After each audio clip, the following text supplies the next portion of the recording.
विकासाचा आणि भारतीय जनता पार्टीचा लांब लांबपर्यंत संबंध नसल्याची टीका जालना लोकसभा महाविकास आघाडीचे उमेदवार डॉक्टर कल्याण काळे यांनी केली आहे. त्यांना फक्त निवडणूक जिंकण्याच्या दृष्टीने सातत्याने प्रयत्न करण्याचा उद्योग असल्याचं म्हणत काळे यांनी भाजपावर निशाणा साधलाय. जालन्याला रेल्वे मंत्री असून सुद्धा जालन्याच्या रेल्वे स्थानकाची दुर्दैवी अवस्था असल्याचं म्हणत काळे यांनी रावसाहेब दानवे यांच्यावर टीका केली आहे. लोकांमध्ये संभ्रम निर्माण करण्याचा धंदा भाजपाचा आजचा नाही, तो जुनाच आहे. राम मंदिराचे कुलूप त्या काळी राजीव गांधींनी उघडले आहे. आम्ही कुलूप लावणारे नाही, असं म्हणत काळे यांनी गृहमंत्री अमित शहा यांच्या टीकेला प्रत्युत्तर दिलंय. तर आता या लोकसभा निवडणुकीत आल्या, मात्र तरी भाजपला राष्ट्रीय नेते तुमच्या विरोधात उतरवण्याची गरज पडलेली आहे. नेमकी का असं वाटतं? कसं आहे, माणूस जे शब्द देतो तो खरा करून दाखवला तर लोक त्याच्या खांद्यावर मान टाकतात आणि विश्वास दाखवतात. गेल्या 10 वर्षापासून या जुमलेबाजांनी एकही गोष्ट पूर्ण केली नाही. म्हणजे जे सांगितलं त्यातलं एखादा तरी वायदा पूर्ण झाला असता तर लोकांना असं वाटलं असतं की साला यांनी आपल्याला अमुक दिलं तमुक दिलं, हे केलं आहे, त्याच्यामुळे आता आपण यांच्यावर विश्वास ठेवू. 2014ला विश्वास टाकला, काहीच केलं नाही, उलट महागाई वाढवली. 2019लाही विश्वास टाकून पाहिला. लोक दम धरून किती दिवस धरतील?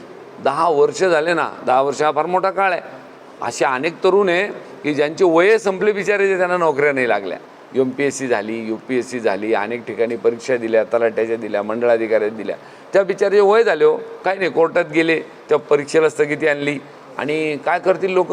त्याच्यामुळे यावेळेला सगळ्या लोकांनी मिळून ठरवलं आहे की यांनी देशातले केंद्रातले कोणी नेते आणो, त्यांनी बदल अटळ आहे असं सांगितलं आहे. त्याच्यामुळे यांना असं वाटायला लागलं की किमान शहा साहेबांना, मोदी साहेबांना आणून आपलं काही बरं होईल. आणि ते स्वतःवर मतं मागतच नाही, माझ्या कर्तृत्वावर मतं द्या. हे कुठं म्हणतात?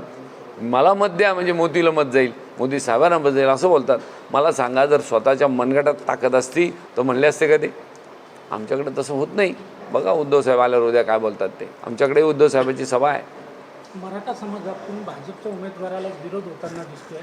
ते आता भाजपकडून आता तुमच्या सोबतच्या काही कार्यकर्त्यांचे अनेक ऑडिओ क्लिप व्हायरल केले जाते. नेमकं काय हा प्रकार? भाजपचा हा जुनाच धंदा आहे.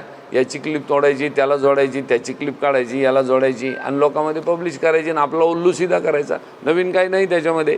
मी कधीही कोणत्याही कार्यकर्त्याला चिथावणी देऊन अशा पद्धतीचं गैरकृत्य करणारा माणूस नाही.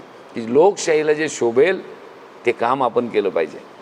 यांनी माणसं निवडून येत नाही आणि माणसाला पाडताही येत नाही. तुम्ही काहीही कटकारस्थान करा.